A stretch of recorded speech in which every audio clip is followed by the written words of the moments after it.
So, yo, good morning, guys. We are live from Houston, Texas, at the Lone Star Museum of Flight Museum. I keep getting messed up because we've been in so many other museums, but man, yesterday was absolutely amazing. Josh Hernandez and the Sparrow Hawk team just made everybody feel welcome, and it was incredible. I mean, 29 students. Yeah, 29 students whose planes look absolutely fantastic, and the museum and the staff and everybody have been just unbelievable. I mean, Jerry Scott we have access to stuff we probably shouldn't, and we're seeing some just unbelievable, unique pieces of history. Really, I mean, that's what we're working on here is historical, priceless artifacts. And so you guys have been involved in a lot of these. Well, and that was one of where I wanted to start from. So last spring, I had the opportunity. Rod, unfortunately, wasn't able to join me to head out to you guys' place for Falcon 1. And, dude, I just was so impressed with the way that you guys managed that event. It was the first aviation detailing event where I felt like I was learning how to detail a plane, right? Instead of just a museum piece, an actual flying plane, which was really cool because that Falcon 1 flies in, flies out, and you guys were able to really take it off. So I want to talk about, how did you guys get started in aviation and, and building up to that event? 3 years ago? We attended a training about 3 years ago. And these training events, I'm sure you can attest to it, you get around a bunch of like-minded people that are passionate about the same thing you are.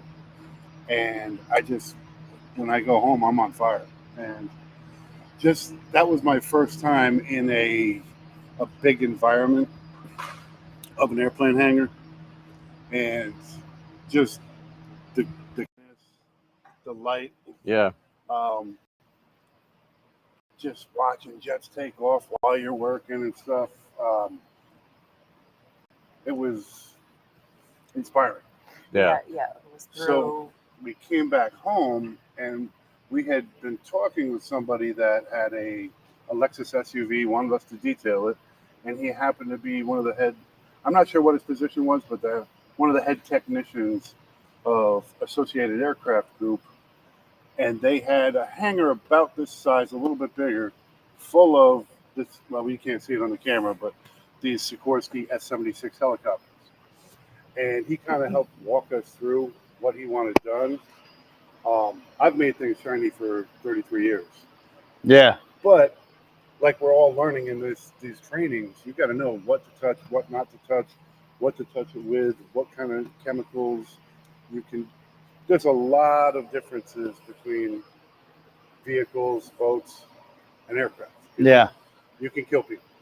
So our first training was through IGL Coatings aviation training. Yeah. So that was a segue into the aviation detailing realm. So fast forward 8 months later, right? Is that what it is? Because we're at least to this event, right? Yes. So now you guys are coming on board the Sparrow Hawk franchise. Yes.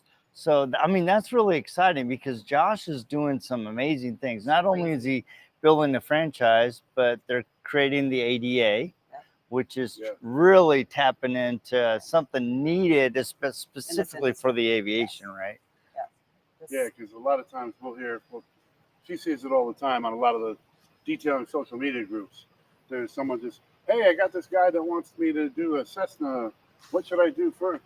And, she'll say, oh, God, there's another one. Get insurance. Don't do it. Yeah, don't touch it unless you've been to, you're trained, you're certified, you're insured. You have no business touching aircraft. Yeah, and I think that was really kind of an eye-opener in the classroom setting yesterday. The elevated amount of insurance that's needed. I mean, that's great. You're working on a McLaren. You got, it's a couple $100,000. Yay. Okay. This is probably estimated at multiple millions of dollars. And so you got to put that in perspective. There's a couple more zeros on the end of that. And there's a lot more risk because of the fact that there's small little holes and inlets and sensors and things as opposed to a car where, you know, you basically, I mean, I don't try to diminish cars, but basically don't blast the pressure washer into the engine, you know, and there's a little bit more, you have to have a lot more care to it, right? So Josh is fanatical about it. I love his background. Scout's honor. Yeah, no, I I love his background on it because he was an aviation mechanic, and so he really gets that piece of it. So, do you guys just have a passion for aviation, or were you involved in it before, or how did you just? Neither one of us. Just were that's the involved path, with it. huh? We enjoy the atmosphere of being in a facility, a hangar. It's very calming and relaxing to us. It's just a step above, you know, being in a car shop. Way many steps above. It's just a really neat environment to be in, and we enjoy it. Yeah, and we've been in a lot of different museums with, you know, the RoadFS podcast and with our software and everything. And this one's a really exceptional museum. So if you're into going to museums and you're in the Houston area, this is a fantastic. The Lone Star Flight Museum is beautiful facility, and it's I don't know, it just has a different feel. You know, it does have a different feel. They say they have like 15,000 students come through here every year. Yeah, it's great. That's mind-blowing. Yeah. The students they brought in, there was a bunch of kids yesterday. That was really cool, and I think that's part of the key to it is getting younger folks involved in it, and bringing them out and doing stuff to where they can actually get their eyes on these things. So let's talk about that, because about what you just said. You know, you come into this space and it's quiet, it's protected. I mean, we're sitting in aviation, literally history, right? But you guys are working at FBOs, fixed base operations. There's a different level. I can't just drive out with my mobile van and start detailing. And I think a lot of detailers miss that. Talk about that a little bit, because I think that's important. Not only the insurance, but that's a piece people don't even realize. You can't even get in the gate. It's a secure area for the most part. So lots of times if we have a job, well, you can talk about that. You have to go see Maura. Yeah, when we were at we have a county airport that's a half a mile from our shop where the Falcon 1 project took place. And when we were in there with Associated Aircraft Group, we had gate passes, building passes. You know, we were able to go in any time. They moved to Connecticut, you know, and here's my gate pass, handed in. Yeah, we didn't want to give that back. Yeah, we could literally go in, open and close the place. All by ourselves. Yeah. But now, like when we have a job in there, I get together with the lady that handles all of that at the county, and I'm like, hey, we got a job. Okay, no problem. Here's your pass. And we're always respectful of, you know, when we're going. This is, you know, we're going to go in now. It's taking us a little bit longer. There's a big thing with you just have to be respectful. You know, you're conscientious. We go in the gate, and I impress this a lot on the Falcon 1 project. You know, there's few passes, but if you're coming in, make sure, you know, you stop and you make sure that gate closes behind you. Nobody just sneaks secure. in, 'cause we've had that. Yeah. People start creeping behind, and you don't know people these days. So It's a different. You have to keep a different frame of mind. I think that it's the security aspects. Yeah.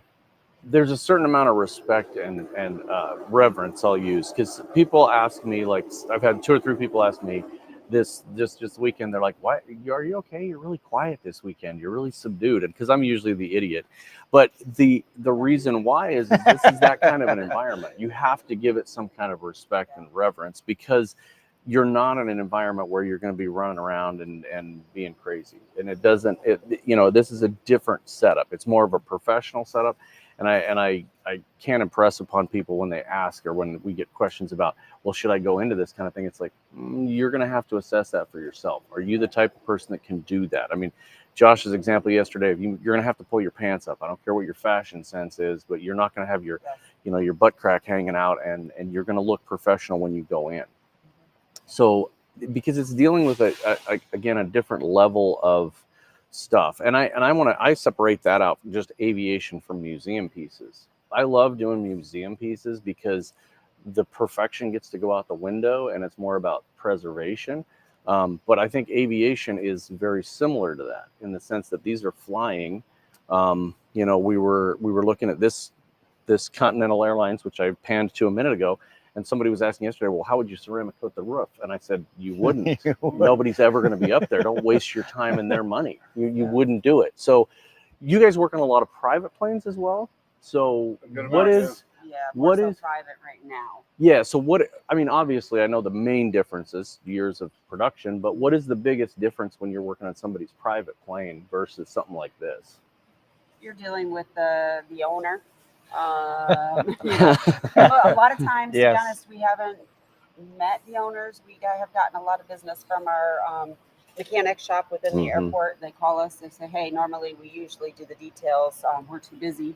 We'd like you guys to do it. And that was a hard thing for me to just let go of not meeting people. You know, but for the most part, we have met the owners of the aircraft.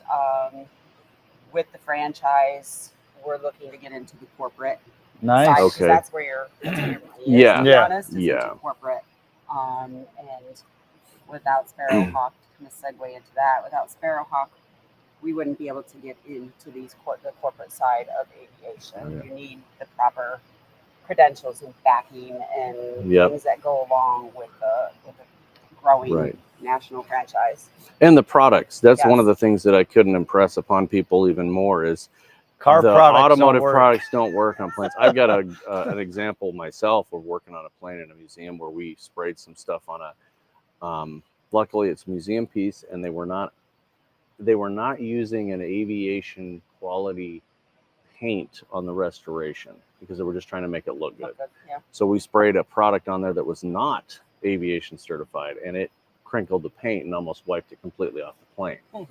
So luckily it came back after it kind of off-gassed and everything.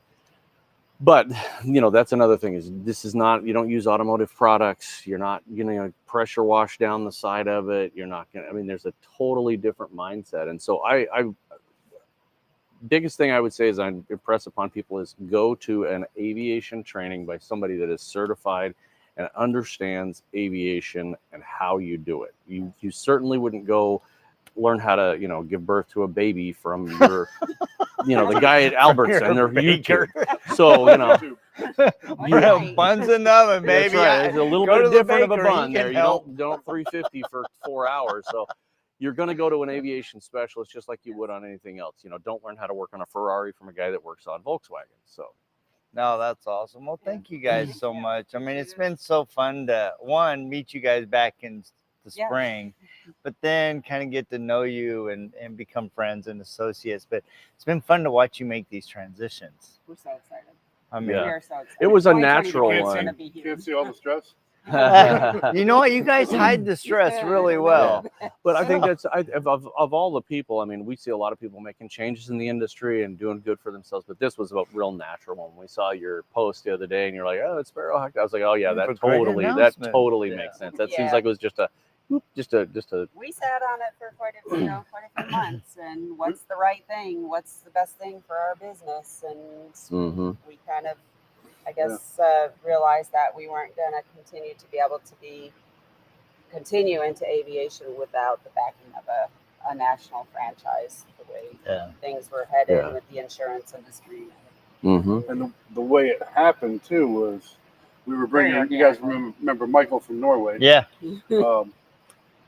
We were bringing him back to JFK to head home, and for some reason his phone wouldn't be able, he wanted to talk to Josh about something unrelated, and he was on Tracy's phone, and he was on speaker the whole way, and we were getting about 3-4 miles from dropping him off, and Josh just was saying in the background, "Yeah, you know, I'd really like to talk to Tracy and Glenn, but I want it to kind of happen organically." And we're like, "Hi, Josh. Hey, we're right here."